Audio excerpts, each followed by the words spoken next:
Halo pemirsa dan teman-teman TV One, kita ketemu lagi di Apa Kabar Amerika. Saya Patsy Widakuswara. Saya Adi Astuti menggantikan Supriyono yang masih ada di Indonesia. Masih di Kediri dia, pemirsa lagi liburan. Liburan apa Idul Fitri kok panjang banget ya? Iya, betah. Ya, dan kami mengajak Anda kali ini untuk membahas topik yang masih terus hangat di Indonesia, yaitu mengenai siapa yang memenangkan Pilpres RI berdasarkan keputusan MK atau Mahkamah Konstitusi. Betul, dan sekarang kita berada di depan Supreme Court atau Mahkamah Agungnya Amerika. Kenapa kita berada di sini, Pats? Karena Mahkamah Agung ini kurang lebih fungsinya sama seperti Mahkamah Konstitusi di Indonesia, yaitu penetap hukum terakhir atau kata terakhir. Ya, dan ini memang sengaja kami ajak ke sini karena ada kasus yang serupa di Amerika Serikat, tepatnya 14 tahun yang lalu ya, Dek ya. Betul. Apa yang terjadi pada pemilihan presiden di Amerika pada tahun 2000?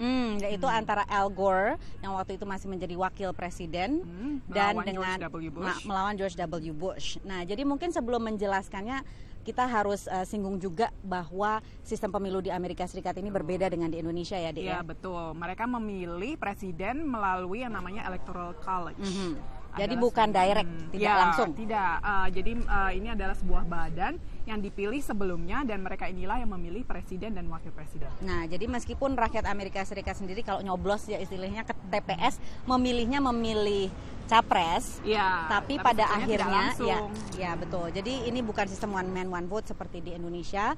Nah, untuk menjadi presiden di Amerika Serikat seorang capres harus memenangkan minimal 270 electoral vote dari 50 negara bagian. Nah, singkat ceritanya waktu itu yang namanya Al Gore ini memenangkan popular vote ya, secara umum jumlah suara yang diperoleh itu lebih banyak daripada Presiden Bush.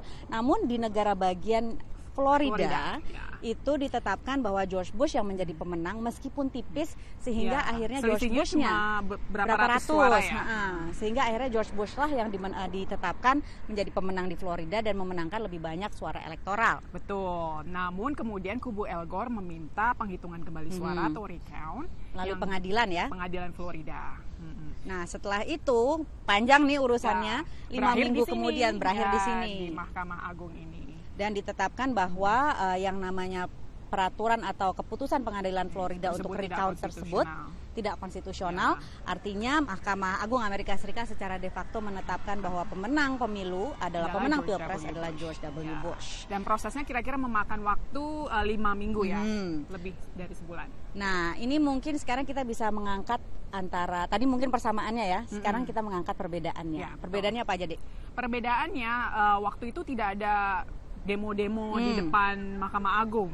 Tidak seheboh di tanah air. Ya. Demo kecil-kecilan lah. Betul. Dan kemudian juga Al Gore langsung kemudian dengan cepat mengakui yang tampil dalam pidatonya mengucapkan selamat kepada Presiden Bush. Meskipun sebetulnya ya yang namanya pendukung Al Gore pasti gondok ya. Mereka kecewa berat.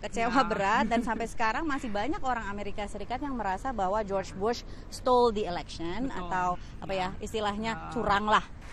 Menyiasati pemilu. Betul. Dan kalau dipikir-pikir juga sebetulnya mandat yang diberikan ini kalau menurut pendukungnya Al Gore ya, mandat yang diberikan kepada George Bush ini kurang kuat ya, Dek ya. Karena partisipasi politik di Amerika ini memang rendah ya untuk terutama untuk Pilpres. Betul. Kira-kira 50% waktu itu? Waktu tahun 2000 itu hanya 50% pemilih yang ikut Pilpres. Nah, jadi sebetulnya mandat yang diterima George Bush itu sekitar 25%. Nah, ya. Jadi seperti itu pemirsa adalah perbandingan kita tentang kasus yang sedang terus berkembang di tanah air dengan kasus yang terjadi 14 tahun lalu di Amerika Serikat ya. Nah tentunya ini juga nggak sama plek-plek, bukan berarti sekedar paralelisme. Betul, sekedar memberikan gambaran, mudah-mudahan bermanfaat. Untuk sementara ini kami kembalikan dulu ke teman-teman TV One. Saya Patsy Widakuswara. Saya Adi Astuti. Sampai jumpa.